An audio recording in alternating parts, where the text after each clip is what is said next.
Assalamualaikum warahmatullahi wabarakatuh. Salam sejahtera bagi kita semua. Pada kesempatan yang berbahagia ini, saya akan memaparkan materi manajemen keuangan dari pertemuan 1 sampai dengan 5 untuk memenuhi penugasan evaluasi tengah semester mata kuliah manajemen keuangan dosen pengajar Ibu Ida Jalila Fitria SEMSI.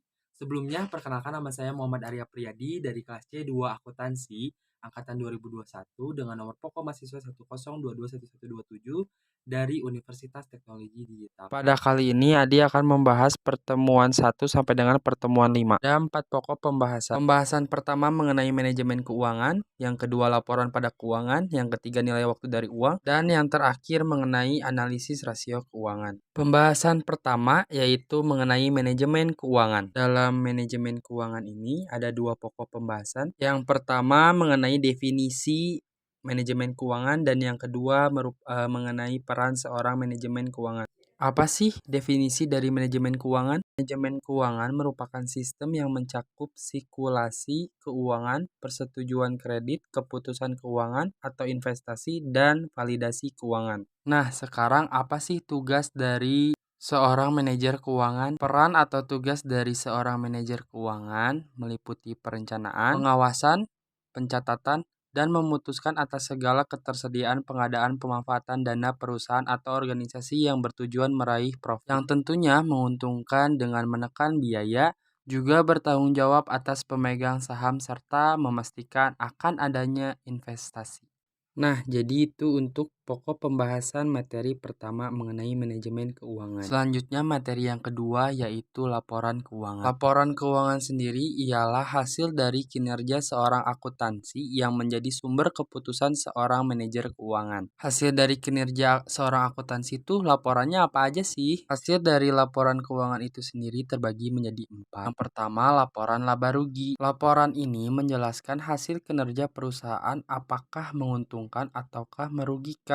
Cara mencari laporan laba rugi ini di dalamnya meliputi pendapatan dikurangi beban-beban, dikurangi pajak, dan juga bunga. Laporan yang kedua yaitu laporan ekuitas. Dalam laporan ini menjelaskan posisi modal pemilik atau pemegang saham. Untuk mencarinya, pendapatan ditambahkan dengan laba bersih dikurangi dividen. Laporan ketiga yaitu posisi keuangan. Laporan ini menjelaskan posisi keuangan suatu usaha. Dalam mencari laporan posisi keuangan ini yaitu aset harus sama dengan utang ditambah ekuitas. Laporan terakhir yaitu laporan arus kas. Dalam laporan ini menerangkan arus kas awal tahun dan akhir tahun, atau juga bisa disebut siklus kas atas kegiatan perusahaan. Baru saja kita membahas laporan keuangan. Selanjutnya, materi yang ketiga mengenai nilai waktu dari uang. Nilai waktu dari uang ini bisa diasumsikan bahwa 1 juta di tangan hari ini lebih berharga dari 1 juta yang akan diterima di masa depan dengan cara diinvestasikan. Bukan hanya 1 juta rupiah, namun nilainya pun bertambah karena pengaruh suku bunganya. Jadi maksudnya bukan uang ya, namun nilainya yang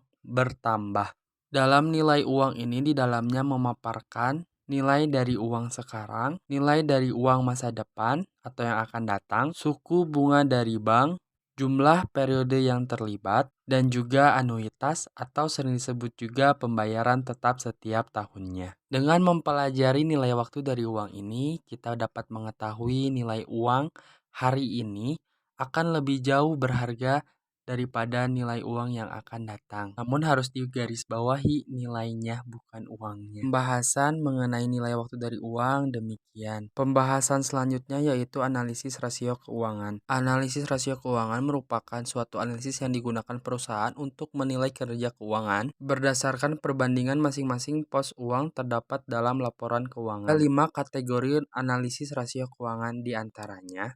Rasio likuiditas. Rasio ini menggambarkan dari suatu perusahaan mampu membayar hutangnya yang jatuh tempo dalam 1 tahun. Rasio manajemen aset. Seberapa efisien perusahaan menggunakan asetnya. Rasio manajemen utang. Terkait perusahaan mendanai asetnya serta kemampuan membayar utang jangka panjang. Rasio probabilitas. Menggunakan dan memanfaatkan aset secara menguntungkan. Rasio nilai pasar. Terkait opini investor tentang perusahaan dan prospek perusahaan di masa mendatang. Langsung saja kita membahas contoh soalnya dari rasio likuiditas. Sebelah kanan merupakan contoh laporan PT Adijaya yang merupakan neraca saldo. Untuk penghitungan rasio lancar, yaitu aset lancar dibagi likuiditas lancar. 12.000 dibagi 6.000 yaitu 2. Dapat disimpulkan bahwa perusahaan kurang mampu membayar utangnya karena di bawah rata-rata industri yaitu 4,3. Hitungan rasio cepat. Aset lancar dikurangi persediaan dibagi liabilitas lancar. 12.000 dikurangi 2.000